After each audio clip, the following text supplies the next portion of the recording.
এই কনিষ্ঠ পুত্ৰটোৰ নাম ৰখা হৈছিলে নাৰায়ণ। এই নাৰায়ণ মানেনো কি? চাৰি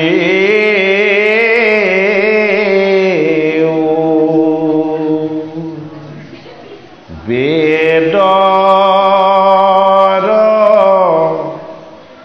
চাৰি অক্ষৰ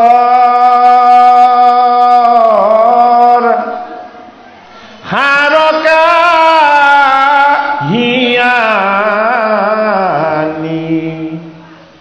বমা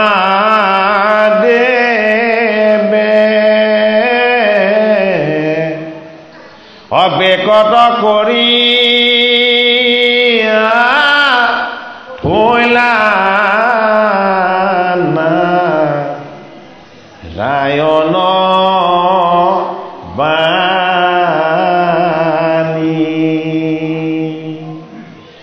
হেন নাৰায়ণ নাম গায়া এই শুদ্ধ কৰোঁ আমি চিত্ত কায়া। এ হৰিহন দোষৰ কাৰণ আনন জানি। এ হৰিহন দোষৰ কাৰণ আনন জানি।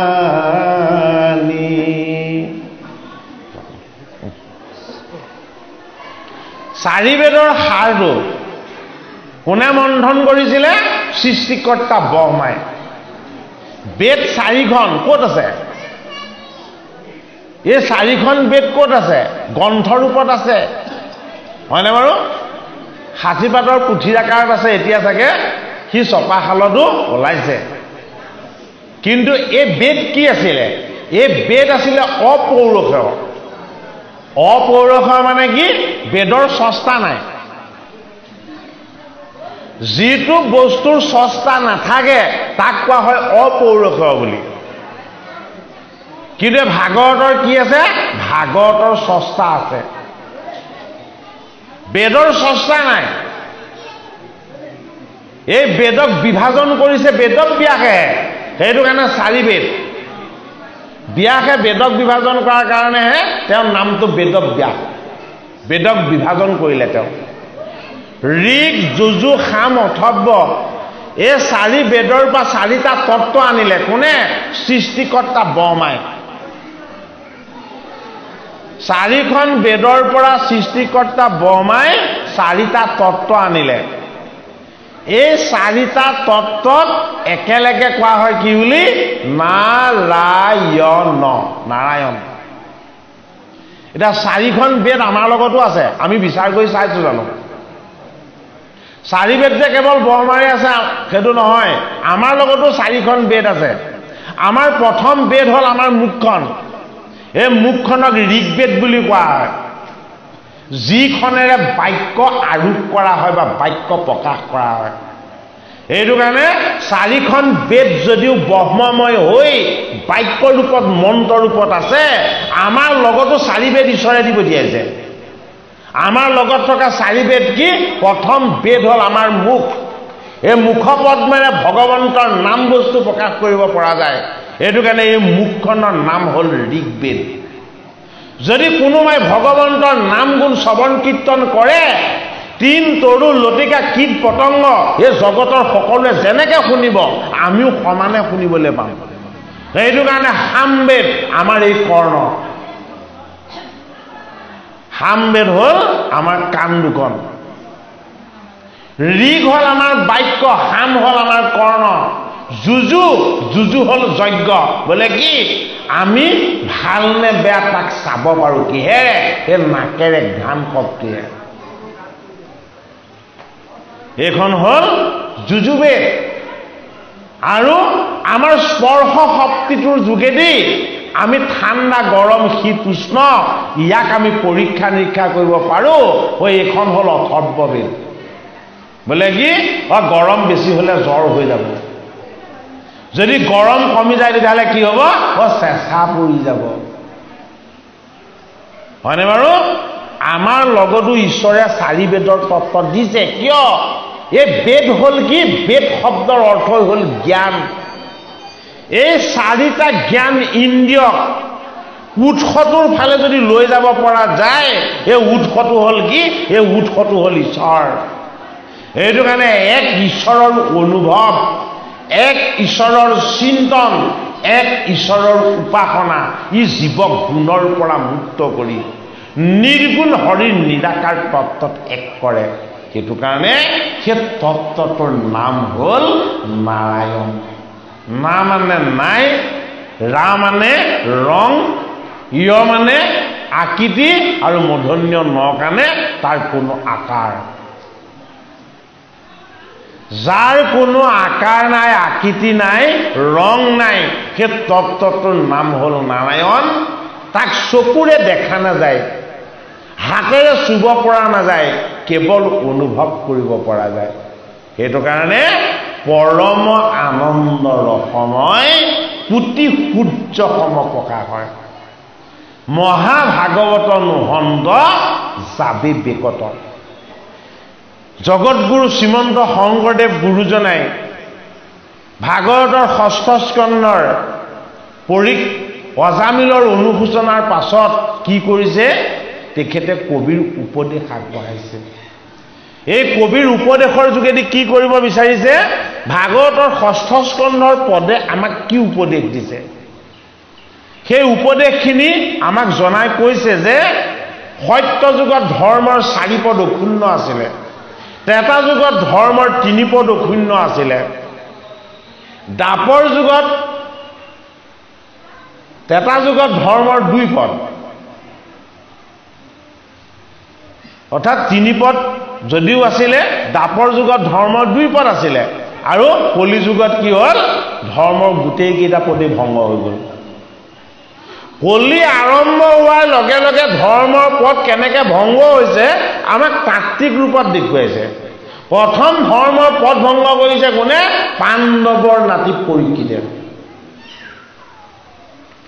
যি পৰীক্ষিতে ভাগৱতৰ প্ৰথম স্কন্ধত বিষৰূপী ধৰ্ম আৰু ধেনুৰূপী গাভীয়ে কথোপকথন কৰি থাকোঁতে ধৰ্মৰ পদকেইটা শুদ্ধ গোটে মৰিয়াই মৰিয়াই ভাঙি দিছিলে আৰু সেই পদকেইটা কি কৰিছিলে পৰীক্ষিতে জোৰা লগাই দিছিলে পৰীক্ষিত নিপদীয়ে সেই ধৰ্মৰ পদকেইটা জোৰা লগাই দিছিলে আৰু কলিক নিগ্ৰহ কৰিছিলে যে তই এই পাণ্ডৱৰ পুণ্যময় জন্মদ্বীপত ক'তো থাকিব নোৱাৰ আৰু তেতিয়া কলিয়ে কি কৰিছিলে কলিয়ে পৰীক্ষিতত শৰণ লৈছিলে পৰীক্ষিত কি পৰীক্ষিত বৈষ্ণৱ কলিৰ শৰণ শুদ্ধ কলিয়ে শৰণ ক'ত লৈছিলে কলিয়ে শৰণ বৈষ্ণৱত লৈছিলে এই বৈষ্ণৱৰ শৰণ লোৱাৰ কাৰণে কলি যুগ আটাইতকৈ শ্ৰেষ্ঠ হৈ গ'ল কিয় বিষ্ণু আৰু বৈষ্ণৱত যি আশ্ৰয় লয় সি আটাইতকৈ শ্ৰেষ্ঠ হয় কলিয়ে আশ্ৰয় লৈ পেলাই পৰীক্ষিতক কি বুলি প্ৰাৰ্থনা কৰিছিলে যে তুমি মোক জীৱন দি কি লাভ হ'ল তুমি যদি মোক থাকিবলৈ ঠাই নিদিয়া গতিকে তুমি মোক এতিয়া বধ কৰা তেতিয়া পৰীক্ষিতে কি কৰিলে তোমাক মই বধ নকৰোঁ বোলে কিয় মই পাণ্ডৱৰ বংশৰ ৰজা মই যাক আশ্ৰয় দিওঁ মই তাক কেতিয়াও বধ নকৰোঁ কিন্তু মই তোমাক ৰাজ্যৰ পৰা বাহিৰ কৰি নিদিওঁ থাকিবলৈ অকণমান ঠাই বাছনি কৰি দিওঁ গতিকে সেইকেইখন ঠাইলৈ ভাগৱত গীতা শ্ৰৱণ কৰা ভকত আই কেতিয়াও যাব নালাগে ধৰ্মৰ পদ ৰক্ষা কৰিবৰ কাৰণে পৰীক্ষিত নামৰ বৈষ্ণৱজনে কলিক নিগ্ৰহ কৰি দেখুৱাইছে আৰু কলিৰ দ্বাৰা কোন কোন ঠাইলৈ যাব নোৱাৰিব পৰীক্ষিতৰ দ্বাৰা সেই ৰাস্তাটো দেখুৱাইছে বোলে কি য'ত মদ্যপান হয় য'ত সুৰাপান হয় য'ত দুষ্ট চৰিত্ৰৰ নাৰী থাকে য'ত সদায় তেতুন স্বভাৱ আৰু কল কাজিয়া লাগি থাকে য'ত সোণ থাকে এইকেইখন ঠাইত কোন থাকে এইকেইখন ঠাইত তই কলি থাকিলি প্ৰথমতে সোণৰ স্থান দিয়া নাছিলে কলিয়ে আকৌ পৰীক্ষিতৰ চৰণত ধৰি কান্দিছে যে মোৰ পৰিয়ালটো ইমান ডাঙৰ লোভ মোহ কাম ক্ৰোধ দম্ভ দেহ অহংকাৰ ঘৃণা তৃষ্ণা ভয় হিংসা পাপ তেতুন ইমানবিলাক মোৰ সদস্য পৰিয়ালত কেৱল তুমি এই তিনিখন ঠাইত থাকিবলৈ দিলে কেনেকৈ হ'ব কি কৰা তুমি অকণমান ঠাইটো বঢ়াই দিয়া তেতিয়া পৰীক্ষিতে ভাবি চিন্তি পালে এই সোণটো কলি থকা বস্তু গতিকে সুবৰ্ণটো থাকিবি বুলি যেতিয়াই কলিক বৰ দি দিলে পৰীক্ষিতে পিন্ধি থকা মুকুটটো সোণৰ আছিলে বৰ সফল হৈ গ'ল কি হ'ল পৰীক্ষিতৰ শিৰত প্ৰৱেশ হৈ গ'ল তুমি মোক থাকিবলৈ ঠাই মই তোমাৰ পৰা বিচাৰিহে আছিলোঁ চান্সটো যেতিয়া পালোঁ মই এইবাৰ নেৰো বোলে কি তোমাৰ প্ৰথমতে মুকুটত সোমাম তাৰ পাছত তোমাৰ মগজুত সোমাম কি হৈ গ'ল পৰীক্ষিতে ঘৰলৈ গৈ মুকুটটো খুলি থৈ জিৰালে ফটালে আৰু ভাবিলে যে মই আকৌ ৰজাৰ আভৰণ পিন্ধি মুকুটটো পিন্ধি মই মোৰ ৰাজভঁৰালটো এবাৰ চেক কৰোঁ আনকাল পৰীক্ষিতে মুখত সদায় কৃষ্ণ নাম লৈ থাকে ককাকসকলক ধৰ্মৰাজ যুধিষ্ঠিৰ আদি ধনুৰ্ধৰ অৰ্জুন ভীম আদি এই বৈষ্ণৱসকলক তেওঁ স্মৰণ কৰি থাকে সেইদিনা কি কৰিলে মোৰ পিতামহসকলে ইমান ৰাজ্য জয় কৰিলে কিমাননো ধন ধান আনিলে এবাৰ চাওঁ কেলে শিৰত সোণৰ মুকুটত কলি মানে কাল মানে মৃত্যু মানে মায়াৰ ফালে নিয়াৰ ব্যৱস্থা সেইটো কাৰণে পৰীক্ষিতে ৰাজভঁৰালটো গৈ চালেগৈ ৰাজভঁৰালটো গৈ চাই দেখি চকু কপালত উঠি গ'ল বোলে কি যিমান সম্পত্তি আছে এই পৰীক্ষিতৰ 7 পুৰুষেও খাই শেষ কৰিব নোৱাৰে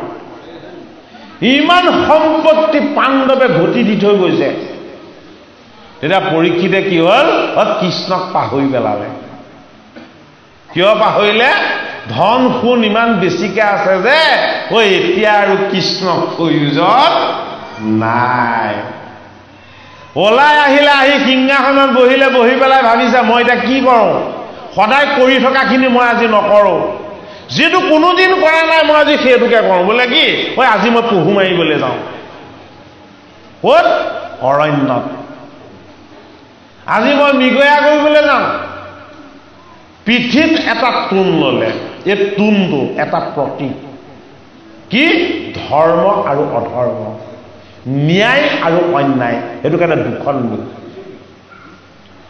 এই তোণটোত তেওঁ কিছুমান শৰ ভৰাই ল'লে শৰ দুটা বস্তু এটা হ'ল সগুণ এটা হ'ল নিৰ্গুণ এটা হ'ল সৎ ইটো হ'ল অসৎ এটা হ'ল ঈশ্বৰৰ ফালে নিয়া এটাক ঈশ্বৰৰ পৰা আঁতৰাই নিয়া দুবিধ শৰ ল'লে এটা কি কৰিলে কান্ধত এখন ধনু ল'লে এই ধনুখন প্ৰতীক কিহৰ প্ৰতীক বৃত্তিৰ প্ৰতীক তাত গুণ লগালে এটা ৰজগুণ এটা তমগুণ ৰজগুণত ভোগ বিলাস আনন্দ ছিদ্ৰ কমিলে কোড আহি যাব ৰজগুণ আৰু তমগুণৰ ধনুখন তেওঁ কান্ধত ল'লে আৰু কি কৰিলে সাত্বিক গুণক আঁতৰাই ৰজগুণ আৰু তমগুণৰ ধনুখন যেতিয়া তেওঁ কান্ধত ল'লে 5টা ঘোঁৰাই টনা ৰথত যেতিয়া উঠি দিলে এই ৰথ হ'ল আমাৰ জীৱন ৰথ 5টা ঘোঁৰা হ'ল আমাৰ 5টা কৰ্ম ইন্দ্ৰিয় এই কৰ্ম ইন্দ্ৰিয়ই যেতিয়া আমাক ধনৰ ফালে ধানৰ ফালে মায়াৰ ফালে সংসাৰৰ ফালে আমাক যেতিয়া টানিব একোৱে বাধা দি ৰাখিব নোৱাৰে পৰীক্ষিতে কেৱল মৃগৰ সন্ধানত লাগিল গোটেই দিনটো ধনু শৰ লৈ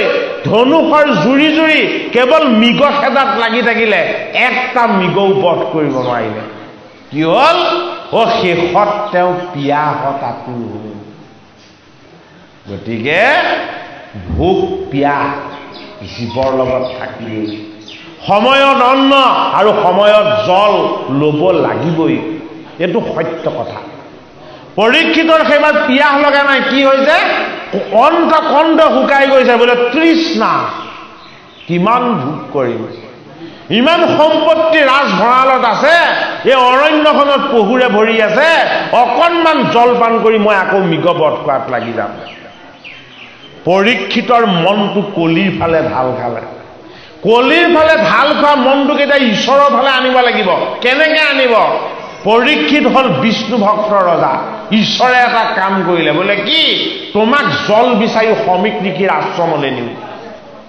এই সমীক ঋষিৰ আশ্ৰমত সমীক সাধনাত আছে সাধনাত থকা ঋষিক দেখিলে তোমাৰো ঈশ্বৰ সাধনালৈ মনত পৰিব কিন্তু পৰীক্ষিতৰ মনত নপৰিল বোলে কিয় ক্ষীৰত যে কলি বহি আছে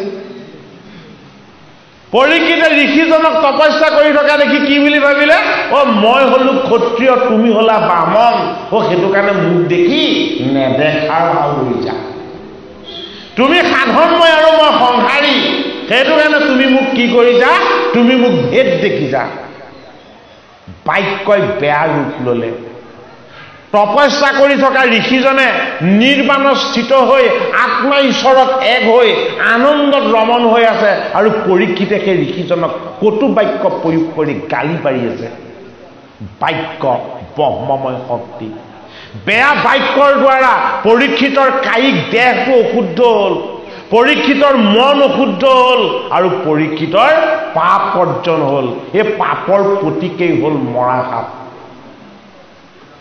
পৰীক্ষিতে সন্মুখতে দেখিলে এটা মৰা সাপ এইটো পৰীক্ষিতৰ পৰাই উৎপত্তি হোৱা পুণ্যৰ পাণ্ডৱৰ বংশত জন্ম লৈ ঋষিৰ দৰে সাধনময় এজন ঋষিক যদি কটুবাক্য প্ৰয়োগ কৰি গলত যদি তেওঁ মৰা সাপ মেৰিয়াবলৈ ইচ্ছা কৰে তেতিয়াহ'লে তাতকৈ ডাঙৰ পাপ কি আছে ধৰ্মৰ প্ৰথম পদ তপ কৰিছিলে সমীকে ভংগ কৰিব বিচাৰিলে পৰীক্ষিতে ধৰ্মৰ দ্বিতীয় পদ হ'ল সুচিতা পৰীক্ষিতে ঋষিৰ গলত মৰা সাপ মাৰি ধৰ্মৰ দ্বিতীয় পদটো ভংগ কৰিলে ধৰ্মৰ তৃতীয় পদ হ'ল দয়াদান কোনে ভংগ কৰিলে সমীক ঋষিৰ পুত্ৰ সিংহীয়ে দয়াদান হেৰুৱাই পেলালে ধৰ্মৰ চতুৰ্থ পদটো হ'ল সত্য বোলে কি যদি জন্ম লৈছা 7 দিনৰ এদিনত প্ৰত্যেকৰে মৃত্যু হ'ব এইটো কাৰণে সিংহী মুনিৰ অভিশাপটো এটা সাঁথৰৰ নিচিনা বোলে কি যি মূৰ্খই মোৰ পিতৃৰ শুদ্ধ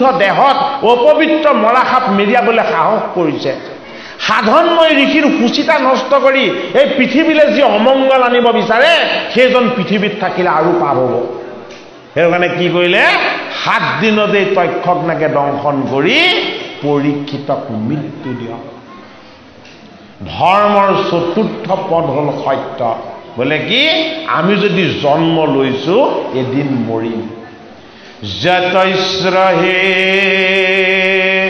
ধ্ৰুৱ মৃত্যু ধ্ৰুৱং জন্ম মিতস্য তস্মাৎ পৰিহাৰাৰ্থে নতুং সুচি তামোহাসি হে অৰ্জুন জাতৈশ্ৰহী ধ্ৰুৱ মৃত্যু তুমি যে জন্ম ললা মৃত্যুৰ কাৰণে এইটো সত্য বস্তু এই জন্ম আৰু মৃত্যুৰ কথা তুমি চিন্তা নকৰিবা কাৰ কাম এইটো মোৰ কাম কৃষ্ণই কৈছে সেইটো কাৰণে তোমাৰ আচল ধৰ্ম কি তোমাৰ সত্য কৰ্মত তুমি পবিত্ৰ হোৱা সেইটো কাৰণে কি বুলি কৈছে হাতত গাণ্ডীৱ লোৱা আৰু যুদ্ধ কৰা কৃষ্ণ আনন্দৰ মূৰ্তি কৃষ্ণ সত্য মূৰ্তি কৃষ্ণ শুদ্ধ মূৰ্তি কৃষ্ণই সদায় সত্য ধৰ্ম পালন কৰিবলৈ কৈছে কিন্তু তেওঁ পানৰ সখা অৰ্জুনক বাৰে বাৰে কিয় গাণ্ডীৱখন লৈ যুদ্ধ কৰা বুলি কৈছে এই যুদ্ধৰ আচল ৰহস্য কি আমি যদি জীৱন পাইছো আমি কৰ্ম কৰিব লাগিব আমি যদি জীৱন পাইছো আমি ঈশ্বৰক ভক্তি কৰিব লাগিব আমি যদি কৰ্ম পাইছো এই জীৱনৰ আচল সাৰ বস্তুটোৰ আমি সন্ধান কৰিব লাগিব এইখনেই হ'ল আচল যুদ্ধ যিখন যুদ্ধ কোনোদিন বন্ধ নহয় এইটো কাৰণে পাণ্ডৱৰ নাতি পৰীক্ষিতে নিজৰ ভুল যেতিয়া বুজি পালে ৰাজহাউলিলৈ আহি মই কি কি পাপ কৰিলো এইবিলাকৰ তেওঁ যেতিয়া অনুশোচনা কৰিলে কি হ'ল পৰীক্ষিত লগে লগে সংসাৰৰ বন্ধনৰ পৰা মুক্ত হ'ল কিয় মুক্ত হ'ল যে মই জীৱনত যি ভুল এদিনেই কৰিলো 2 নম্বৰ দিনা তেনেকুৱা ভুল নকৰোঁ মই ভুল কৰাৰ কাৰণ কি আছিলে মই ভুল কৰাৰ কাৰণ আছিলে মোৰ এই ৰাজমুকুট মোৰ এই ৰাজ আভৰণ আৰু মোৰ এই ৰাজ সিংহাসন এইটো কাৰণে 3টা বস্তু লগে লগে ত্যাগ কৰিলে ব্ৰহ্মচাৰী হ'ল সংসাৰ ত্যাগ কৰিলে আৰু কলৈ যাত্ৰা কৰিলে গংগাৰ পাৰলৈ যাত্ৰা কৰিলে আপোনাক মোক পুত্ৰ পৰিবাৰ এৰি গংগাৰ পাৰলৈ ভাগৱতে যাবলৈ কোৱা নাই পুত্ৰ পৰিবাৰ সংসাৰ এই সকলোবিলাক আমি লগত ৰাখিও আমি ভক্তিৰ গংগাময় অমৃতত্বৰ ফালে আমাৰ যি চিৰপ্ৰবাহিনী যাত্ৰা এই যাত্ৰাটোক আমি উপূৰ্ণ কৰি ৰাখিব লাগিব। এইটো কাৰণে ভগৱন্ত কৃষ্ণত ভকতি, গুৰুৰ চৰণ বন্দনা, ভকতৰ সংগত, এই ভাগৱত কথা শ্ৰৱণ কীৰ্তনৰ আনন্দ আমি যদি নিতে নিতে বহাই যাব পাৰোঁ, তেতিয়া কি হ'ব? আমাৰ লগত থকা পাপুময় বৃত্তিবিলাকো ঈশ্বৰৰ ভক্তিৰ কৃপাত কি হ'ব? আমাৰ পৰা আঁতৰ হ'ব। অজামিল এজন মহাপাপী আছিল। এজন মহাপাপীকো 4জন বিষ্ণুদূতে উদ্ধাৰ কৰিছে। এই বিষ্ণুৰ দূতস্বৰূপ ভগৱন্তৰ পাৰিষদৰ যিটো পবিত্ৰ তত্ত্ব, এই পবিত্ৰ তত্ত্বটোক আমাক কি কৰিবলৈ কৈছে? ভালদৰে বুজি ল'বলৈ কৈছে। সেইটো কাৰণে পাৰিষদৰ দ্বাৰা উদ্ধাৰ কৰি দেখুৱাইছে অজামিলক। আৰু ভাগৱতৰ 8ম স্কন্ধত কি হ'ব? গজেন্দ্ৰই নিজেই পাৰিষদ ৰূপ লাভ কৰিব। বস্তুবিলাকৰ ইটোৰ লগত সিটোৰ সংগতি আছে। এই পাৰিষদ স্বৰূপ ভগৱন্ত বিষ্ণুৰ যি একান্ত সেৱক আৰু ভকত, এই ভকতৰ সংগ যদি ল'ব পৰা নাযায় তেতিয়াহ'লে কেতিয়াও জীৱ উদ্ধাৰ নহয়। আমি প্ৰত্যক্ষভাৱে কোনেও কাকো ভগৱানক লগ পাব নোৱাৰোঁ। ভগৱানক পাবলৈ হ'লে সদায় পৰোক্ষভাৱেহে পাব লাগিব। প্ৰত্যক্ষভাৱে ভগৱত প্ৰাপ্তিৰ উপায় আমাক ভাগৱত গীতা একো শাস্ত্ৰই আমাক দেখুওৱা নাই। প্ৰত্যক্ষভাৱে পাব নোৱাৰাৰ কাৰণেই ভকত বৈষ্ণৱৰ সংগত এই গীতা ভাগৱত শাস্ত্ৰ শ্ৰৱণ কীৰ্তনৰ আনন্দত ঈশ্বৰ সেৱা সুখৰ যি নিৰ্মল আশীৰ্বাদ, এই আশীৰ্বাদ আমি লাভ কৰিব পাৰিম। এইটো কাৰণে যাবে নতুমিলে মৰণ শৰণ সত্তৰে লৈও কৃষ্ণত। আকৌ পুনৰ নিমিলিব পাৰে কি? এই মনুষ্য জনম। আকৌ পুনৰ আমি একেলগ নহ'ব পাৰোঁ ক'ত? এই পবিত্ৰ নামঘৰত, হয়নে? আকৌ পুনৰ আমি হয়তো শুনিবলৈ নাপাব পাৰোঁ কি? এই ভাগৱত শাস্ত্ৰ। যদি ভগৱন্তৰ কৃপাত এই ভাগৱত শাস্ত্ৰ যদি আমি শ্ৰৱণ কীৰ্তন কৰিবলৈ পাইছোঁ, আমি মনক শুদ্ধি কৰিব লাগিব যে কৃষ্ণই সাৰ, কৃষ্ণৰ নামেই হ'ল আনন্দময়, কৃষ্ণৰ চৰণেই হ'ল আটাইতকৈ শ্ৰেষ্ঠ স্থান। গতিকে কৃষ্ণত একান্ত শৰণ, কৃষ্ণৰ নাম গুণেৰে কৃষ্ণক উপাসনা, এই জগতৰ প্ৰতিটো বেয়াৰ পৰা নিজক মুক্ত কৰি ৰাখিবলৈ ভগৱন্তক কৰা প্ৰাৰ্থনা কেনেকৈ কৰিব লাগিব? ভগৱন্তৰ নামৰ দ্বাৰা ভগৱন্তক প্ৰাৰ্থনা কৰিব লাগিব। ভগৱন্তৰ গুণ আৰু যশৰ দ্বাৰা ভগৱন্তক উপাসনা কৰিব লাগিব। এতিয়া কি হ'ব? অজামিলৰ পৰম গতি লাভ। ভাগৱতৰ 6ষ্ঠ স্কন্ধত হৈছে হে নিগদতি সুখ শুনা নৃপতি প্ৰস্তুত, হে পাইলে অজামিলে যেন গতি অদ্ভুত। অচাৰি সিদ্ধ সংগে খনে কতে ভৈল সুধি, অ কৃষ্ণ চৰণ ততাৰ প্ৰৱেশিল বুদ্ধি। পৰীক্ষিত নিপতিক এতিয়া কোনে কৈছে? গুৰু ভগৱান সুকে কৈছে যে তুমি মৃগহে খেদিছিলা, সমীক ঋষিৰ গলত তুমি মৰা সাপে মেৰিয়াইছিলা, তুমিতো হত্যা কৰা নাছিলা, তুমি বহুত ডাঙৰ পাপ কৰা নাছিলা। যিমান পাপেই নকৰা কিয় এতিয়া কিন্তু তুমি উদ্ধাৰ হ'বা। বোলে কি? এতিয়া তুমি বৈকুণ্ঠৰ পাৰিষদ স্বৰূপ এই সহস্ৰ ঋষিৰ সংগ পালা, গুৰু ভগৱান শুকৰ চৰণ পালা, বৈকুণ্ঠৰ কল্পতৰু তুমি ভাগৱত শাস্ত্ৰ পালা। গতিকে এইবাৰ তুমি কি হ'ব? এইবাৰ তুমি উদ্ধাৰ হৈ যাবা। পৰীক্ষিতক কৈছে কোনে? শুকদেৱে। কি কাহিনীটো? এই অজামিল উপাখ্যানৰ কাহিনীটো, যে অতি ভগৱন্তৰ নামেই তোমাক উদ্ধাৰ কৰিব। এতিয়া পৰীক্ষিতে কৈছে মই কেনেকৈ বিশ্বাস কৰিম? বোলে সুন্দৰ এটা কাহিনী আছে, অজামিল উপাখ্যান নামৰ এটা তত্ত্ব কথা আছে, মই তোমাক সেই কথাখিনি কওঁ, তুমি শুনা। আচলতে সেইখিনি পৰীক্ষিতৰ নিজৰ কথাই কৈ আছে গুৰুৱে। অন্তিমতে পৰীক্ষিতে গম পাব ভাগৱতত যিখিনি কথা কোৱা হ'ল গোটেইখিনি পৰীক্ষিতৰ কথাই কোৱা হৈছে, ভাগৱতত যিখিনি কথা কোৱা হ'ল গোটেইখিনি ভগৱানৰ কথাই কোৱা হৈছে। অৰ্থাৎ পৰীক্ষিত হ'ল বৈষ্ণৱ, ভগৱান হ'ল বিষ্ণু। বিষ্ণু আৰু বৈষ্ণৱৰ কথাই ভাগৱতত প্ৰকাশ পাইছে। এ মনে মনে গুণী পাছে অদিজয় দামিল, এ কেনে হৰি নাম মোৰ এ মুখত আহিল, এ মই কুলাংগাৰ পাত কিৰবাদ্য লেখা, এ মোক কেনে চাৰি পাৰি এ সদে দিলে দেখা, এ যদ্যপিয় ধম ইজন মত ভাগ্য শূন্য, এ আছে তথাপিতো জানো এ জন্মান্তৰে পুণ্য, অ দেৱতো উত্তম যিটো সিদ্ধ চাৰিজন, এ নুহিতা সম্বাক কিয় এ হৈব দৰিখন, এ কৈৰময় জাতি ভস্ত নষ্ট কুলাংগাৰ, এ পৰম মংগল কৈত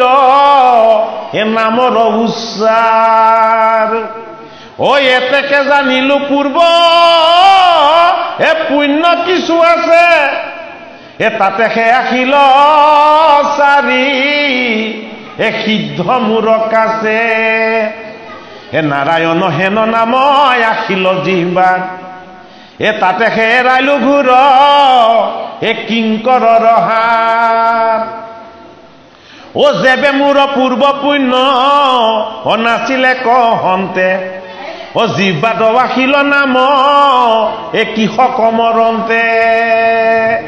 অজামিল আচৰিত হৈছে। অজামিলে কিয় আচৰিত হৈছে যে মোৰ লগত আগৰ জন্মৰ কি পুণ্য আছিলে, যি পুণ্যৰ বলত মোৰ মুখলে মোৰ কণ্ঠলে ভগৱানৰ নাম আহিলে, যি নাম অহাৰ কাৰণে মই চাৰিজন বৈকুণ্ঠৰ পাৰিষদক দৰ্শন পালোঁ, যি চাৰিজন বৈকুণ্ঠৰ পাৰিষদক দৰ্শন পোৱাৰ কাৰণে মই এটা নতুন চেতনা লাভ কৰিলোঁ। কোনে আত্ম অনুশোচনা কৰিছে? অজামিলে আত্ম অনুশোচনা কৰিছে। বোলে কিয়? মোৰ মুখত যে মোৰ পুত্ৰৰ নাম আহিছিল, এই নাম যে মোৰ পুত্ৰ নাছিল, ভগৱন্ত কৃষ্ণ নাছিল, এই কৃষ্ণৰ নামে যে কেতিয়াও ঈশ্বৰৰ সংগ নেৰে, এই জ্ঞানটো মোৰ লাভ হ'ল। এই ঈশ্বৰ জ্ঞান লাভ হোৱাৰ কাৰণে মই চাৰিজন পাৰিষদক দৰ্শন পালোঁ, আৰু চাৰিজন পাৰিষদৰ দৰ্শন মানেই ঈশ্বৰ দৰ্শন। ইয়াতকৈ আৰু মোক বেলেগ গতি এই জীৱনত নেলাগে। কোনে কৈছে? অজামিলে নিজে নিজক কৈছে। হে অসুচি বেচাৰ চাৰ পৰম পতিত, হে মোকো ৰাখিলে ক নামে হে কিনো বিপৰীত, হে নাই ধৰ্ম সংসাৰত নামৰ সমান, হে আজি প্ৰত্যক্ষতে পাইলো হে আপুনি প্ৰমাণ, এ চামে মোক বান্ধি জম দুত তিনি প্ৰাণী, এ নৰকত পেলাই বেয়া জুৰি নেয়তানি, ও নাৰায়ণ নাম মাত্ৰ হে লৈলো ডাক চাৰি, অ এতে কতে চাৰি পাৰি সদে লৈলা কাহি, এ চাৰি ৰূপ সন্মুখ দেখিলো প্ৰত্যেক, এ জমৰ দুখত তক দুখ এ দিলে কনে, এ পলাইলতে খনে তিনি দাৰুণ কিং কৰে, এ পৰম মহিমা কিনো এ কৃষ্ণৰ নামৰে, এ সাক্ষাতে শুনিলো চাৰি সিদ্ধৰ বচন, এ নাম বিনে নাহি আৰু এ পাতক মোচন, এ অধৰ্ম অৰণ্য হৰি নাম হুতাখন, এ তোলাত অগণি যেন এ দহি কৰে চন, সিদ্ধৰ বচনে আজি সম্পজিল বুদ্ধি, এ আজি সে জানিলো হৰি এ নামে মহৌষুধি, অপৰিহৰি বিষ্ঠা তুল্য এ ইটো বিষয়ক, এ ফুৰি বুগলত বান্ধি কৃষ্ণৰ নাম। অজামিলৰ নতুন এটা জীৱন লাভ হ'ল। কি হ'ল? দ্বিজ হ'ল। এই জমদূত তিনিজনে তেওঁ জীৱটো বাহিৰ কৰি নিছিল আকৌ ঘূৰাই আনিলে কোনে বিষ্ণুদূতে বিষ্ণুদূতৰ স্পৰ্শত জীৱ ঘূৰি আহিল জীৱটো শুদ্ধ হ'ল পবিত্ৰ হ'ল সংসাৰৰ লোভ মোহ কামক্ৰোধ দম্ভদেহ অহংকাৰ এইবিলাকৰ প্ৰতি তেওঁ বিৰকতি জন্মিল আৰু কি হ'ল মন প্ৰাণত কেৱল কৃষ্ণৰ নাম প্ৰৱেশ হ'ল এইটো কাৰণে অজামিলে কি সিদ্ধান্ত ল'লে যে বয়স এতিয়া মৃত্যুৰ ওচৰ পালে জীৱনত আৰু বেলেগ কৰ্ম এতিয়া একো কৰিবলৈ দেহত শক্তি নাই এই জীৱনৰ অন্তিম দিনকেইটা মই কি কৰিম একান্ত চিত্তে কেৱল কৃষ্ণৰ নাম জপ কৰিম যি নাম জপ কৰে তাৰ ওচৰলৈ মৃত্যু নাহে তাৰ প্ৰমাণটো কি নাম জপ কৰিলে যে মৃত্যুটো নাহে তাৰ প্ৰমাণ কি তাৰ প্ৰমাণ হ'ল জাম্বৱন্তই গুহাৰ ভিতৰত ত্ৰেতা যুগৰ পৰা নাম জপ কৰিছে দাপৰ যুগৰ কৃষ্ণ অৱতাৰলৈকে কৃষ্ণই 28 দিন যুদ্ধ কৰিও পৰাভূত কৰিব পৰা নাই কাক জাম্বৱন্ত কিয় কৃষ্ণতকে কৃষ্ণৰ নামৰ শক্তি বেছি নহলে ভকতক ভগৱানে বলে নোৱাৰাৰ কোনো কাৰণ নাই ঈশ্বৰৰ মহিমাটো দেখাইছে যে তোমাতো কৰিয়া তজু গুণ নাম চাই এইটো কাৰণে 28 দিন যুদ্ধ কৰাৰ পাছতে জাম্বৱন্তৰো সম্বিত ঘূৰি আহিছে কি বুলি বোলে মোৰ ঈশ্বৰজনক সেইবাৰ চকুৰে দেখিলো আকৌ দেখা নাপায় বোলে কিয় নাপায় বোলে তেওঁ এইবাৰ নামৰ তত্ত্বত বাস কৰি আছে কোন নামৰ তত্ত্বত বাস কৰি আছে তেওঁ ঈশ্বৰ ৰাম এইজন ঈশ্বৰ নামৰ মাজত যেতিয়া প্ৰৱেশ হৈ গ'ল এইবাৰ তেওঁ আৰু কায়িক দেহৰ ৰূপলৈ নাহে সেইটো কাৰণে সাধাৰণ মনুষ্য বুলি ভাবিলে কাক ভগৱান কৃষ্ণ এই কুঠাৰ মনুষ্য গোটে মনিনে হৰি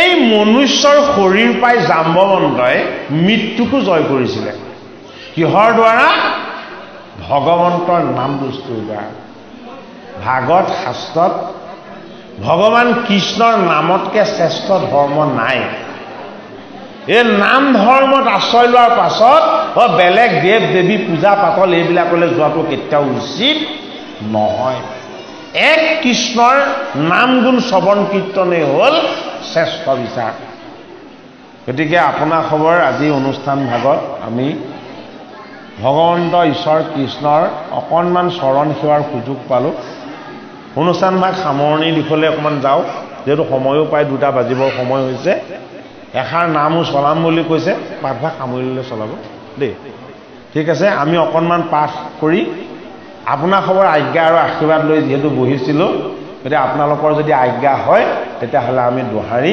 সামৰণি ফালে যাব পাৰিম হে নাম হে নাই ধৰ্ম সংসাৰত নামৰ সমান আজি প্ৰত্যক্ষতে পাইলো হে আপুনি প্ৰমাণ এ চামে মোক বান্ধি জম দুত তিনি প্ৰাণী নৰকত পেলাই বেয়া জুৰি নেয়তানি নাৰায়ণ নাম মাত্ৰ লৈলো ডাক চাৰি এতে কতে চাৰি পাৰি সদে লৈলে কাহি চাৰি ৰূপ সন্মুখ দেখিলো প্ৰত্যেক যমৰ দুতক দুখ দিলে কনে পলাইলতে খনে তিনি দাৰুণ কিং কৰে পৰম মহিমা কিনো কৃষ্ণৰ নামৰে সাক্ষাতে শুনিলো চাৰি সিদ্ধৰ বচন নাম বিনে নাহি আন পাতক মোচন অধৰ্ম অৰণ্য হৰি নাম হুতাখন তোলাত অগণি যেন দহি কৰে চন অসিদ্ধৰ বচনে আজি সম্পজিল বুদ্ধি আজি সে জানিলো হৰি এ নামে মহৌ কুধি অপৰিহৰি বিষ্ঠা তুল্য ইটো বিষয় এ ফুৰি ভূগলত বান্ধি কৃষ্ণৰ নাম কিনু কৃপাময় কৃষ্ণ দেৱতাৰু দেৱ এ ব্ৰহ্মা মহেশ্বৰ যাক এ সদা কৰে সেও যাৰ নাম লৈলে মাত্ৰ পাপী উদ্ধাৰ হেনয় কৃষ্ণ কোটি কোটি নমস্কাৰ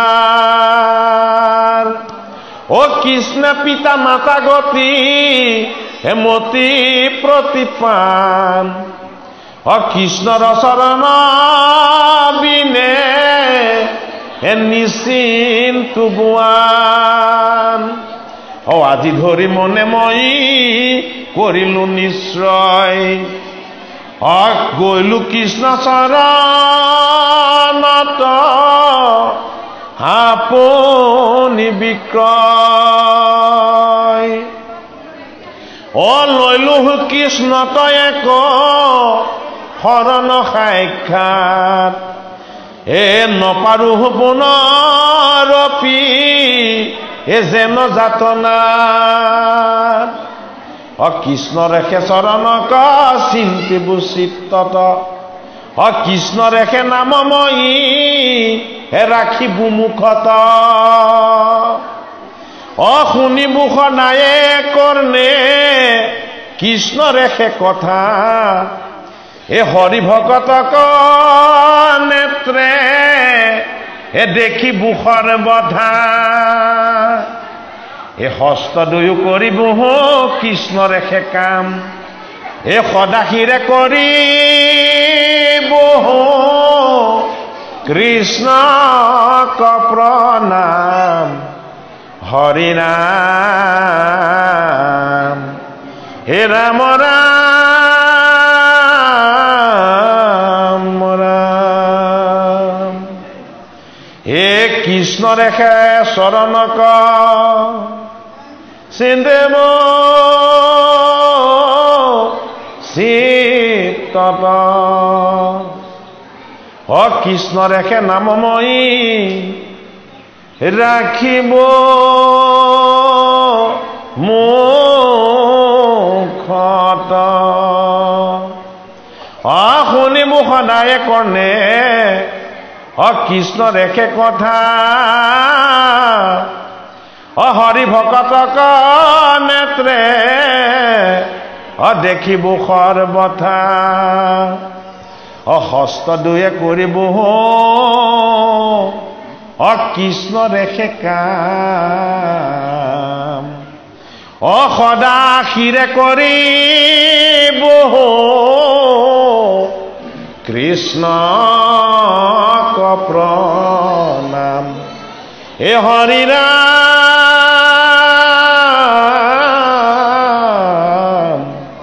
হে ৰাম ৰাম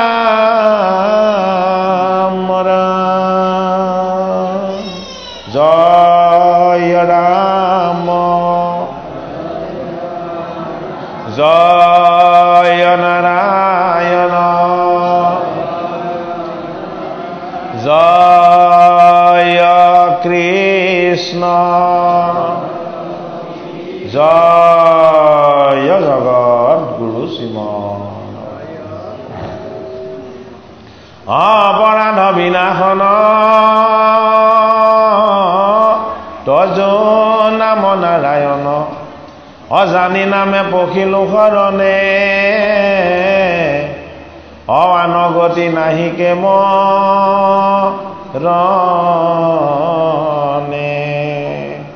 হে অপৰাধ ক্ষমা কৰি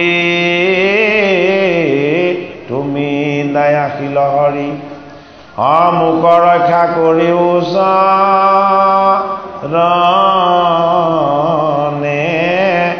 মোক ৰক্ষা কৰিও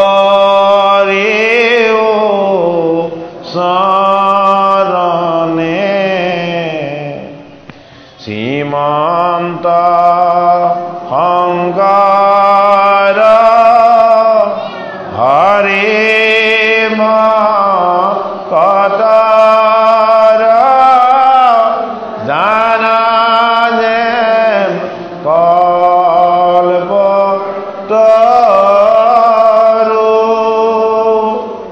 তাহান্ত বিনাই নাই নাই নাই আমাৰ পৰম গুৰু ৰাম আমাৰ পৰম গুৰু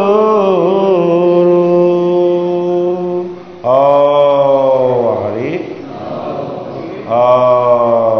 ৰাম নম নাৰায়ণ নম নাৰায়ণ নম কৃষ্ণ।